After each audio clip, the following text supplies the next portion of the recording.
Secretary, many people want to know, what is your DJ name? My DJ name? Your DJ name. You're not ready for my DJ name. On the war. My DJ name? Your DJ name. You're not ready for my DJ name. On the war. Vatican to meet with the Pope. Is this an attempt to smooth things over with the Pope, given the rhetoric between President Trump and Pope Leo?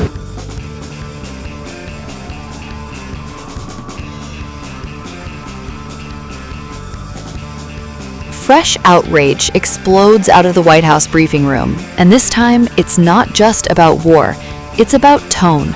On April 29, 2026, U.S. Secretary of State Marco Rubio found himself at the center of a growing online backlash, not for policy, not for strategy, but for what critics are calling a tone-deaf distraction during a moment of global tension.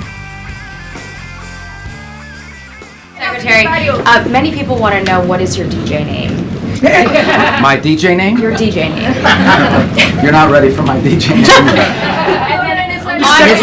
On the war. Rubio was stepping in for Press Secretary Karoline Leavitt, currently on maternity leave, when the briefing took an unexpected turn. In the middle of questions about the escalating Iran conflict, a curveball came flying in from Jacqui Heinrich. The reference, viral footage from April 27, 2026, showing Rubio pretending to DJ at a wedding, headphones on, hands in the air, playing the part. Rubio didn't dodge it. Instead, he leaned in. Secretary, many people want to know, what is your DJ name? My DJ name? Your DJ name. You're not ready for my DJ name. On the For a moment, the war disappeared, replaced by chuckles and casual banter. Then, just as quickly, the briefing snapped back to Iran. But online, the damage was already done. Critics didn't hold back. As fuel prices continue to climb, widely linked to President Donald Trump's military escalation in the Middle East, many users slammed the exchange as wildly out of touch. The mood online turned sharp, then brutal. Some called it so embarrassing, others didn't bother censoring their anger. The core criticism? That while Americans deal with economic pressure and a volatile global situation, the administration's messaging appears disconnected, even flippant. Vatican to meet with the Pope. Is this an attempt to smooth things over with the Pope, given the rhetoric between President Trump and Pope Leo? No, I mean, it's a trip we had planned from before, and obviously we had some stuff that happened. And no, look, there's a lot to talk about with the Vatican. I'll give you one example. The Pope just returned from a trip to Africa, where the church is growing very vibrantly. And we have shared concerns about religious freedom, freedom in different parts of the world. We'd love to talk to them about that. The topic of Cuba, you know, we gave Cuba $6 million of humanitarian aid, but obviously they won't let us distribute it. We distributed it through the church. We'd like to do more.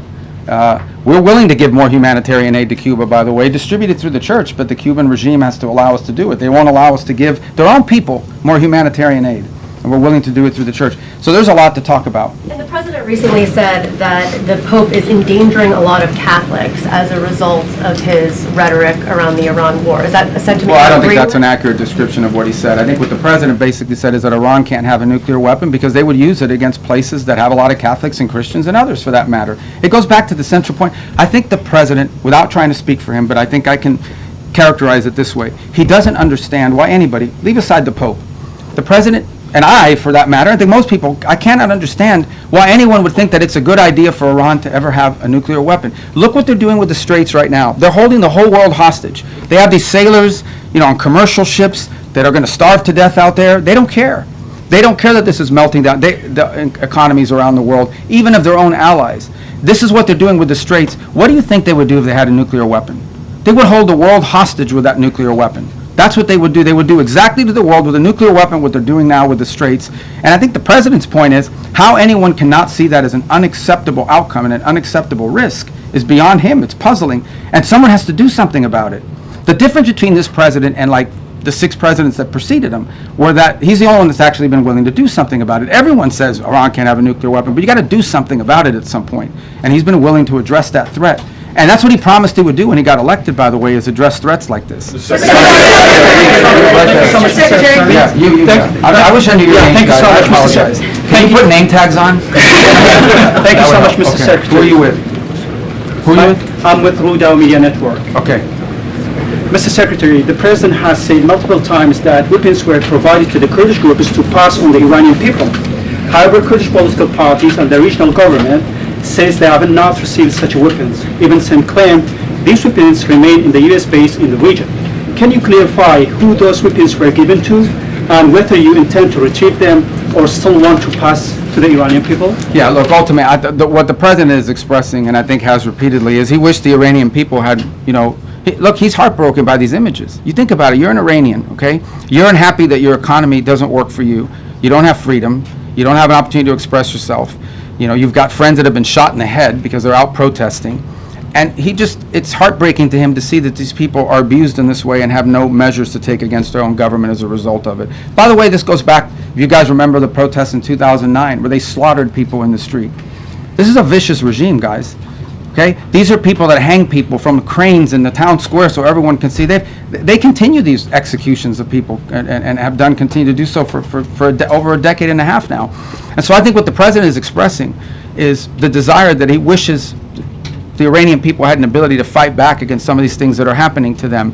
And I would view that as distinct and separate from the specifics of this operation that was ongoing before it concluded, and certainly different from the operation that's going on now. Right there in Regarding Colombia, Mr. Secretary, not Colombia, right there. Yes, ma'am. Mr. Secretary, thank you so much. On Lebanon, are Yes. we in a ceasefire or less fire? And the second question, do you think you would be able to achieve an agreement between Lebanon and Israel without risking a civil war in Lebanon? What are you doing to what are you doing to? No, I got it. I got the gist of your question. So look, here's the challenge with Lebanon, okay? There's no problem between the Lebanese government and the Israeli government. Israel doesn't claim any land in Lebanon belongs to them. And by and large, I think a peace deal between Lebanon and Israel is imminently achievable and should be. The problem with Israel and Lebanon is not Israel or Lebanon, it's Hezbollah. Hezbollah operates from inside of Lebanese territory. They terrorize and attack Israelis, but they also are inflicting tremendous damage on the Lebanese people. The reason why Lebanon gets attacked by Israel is because of Hezbollah. Because Hezbollah is hiding in some house, launching rockets against Israelis, and then they get hit. So what you're seeing now is Israeli responses to either attacks or perceived threats. And this is not new. This has been going on for a very long time. What is our hope? Our hope is to engage the Lebanese and Israeli governments under our mediation at the table to achieve this. And that is having Lebanese armed forces and a Lebanese government, not just with the willingness, but with the capability to begin to challenge Hezbollah and disarm them. Because the Lebanese people are also victims of Hezbollah. And by the way, on the topic of Hezbollah in Lebanon, who is behind Hezbollah? Why do they exist? They're an agent of Iran. If you go through that Middle East and you identify every problem, Hamas, Hezbollah, to some extent the Houthis, obviously, and others, behind every one of these groups is Tehran. So apart from the nuclear weapons, apart from all these other things, these guys are behind all the bad actors. Hezbollah is a wing. It's an extension of Iranian desire to destabilize the region. So we're very committed to this process. It's not going to be easy. You're asking me a complex question. You know this has been going on for a very long time. It's not going to be easy. We're going to do everything we can to make sure that both sides continue to talk so that progress can be made on some sort of permanent ceasefire that isn't constantly spoiled by Hezbollah and by Hezbollah violence.